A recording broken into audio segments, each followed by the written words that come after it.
Today, I'll walk you through how to calculate total revenue in Power BI, even if you're a total beginner or just need a quick refresher. By the end of this guide, you'll know exactly how to create a revenue measure so you can analyze your data effectively.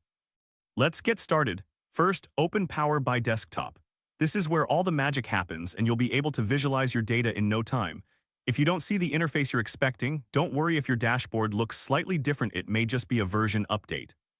Next, locate the data table you want to work with. Right-click on the name of your table in the Fields pane. This action opens a context menu where you can perform various operations related to your data.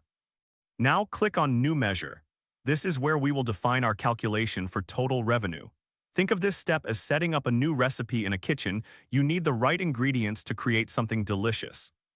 In the DAX formula box that appears, type in the title of the column you want to calculate. This is where you specify what you're measuring. For example, if you're measuring sales, you might title it Total Sales. Next, we will use the SUMX function.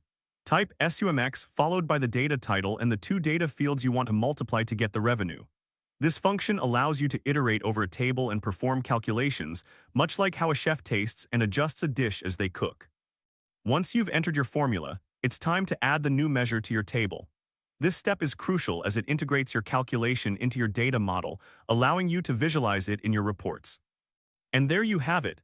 You've successfully calculated total revenue in Power BI. This measure can now be used in your reports and dashboards, providing you with valuable insights into your business performance.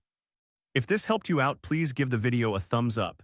If you run into any issues, leave a comment below. Subscribe for more actionable guides. Thanks for watching.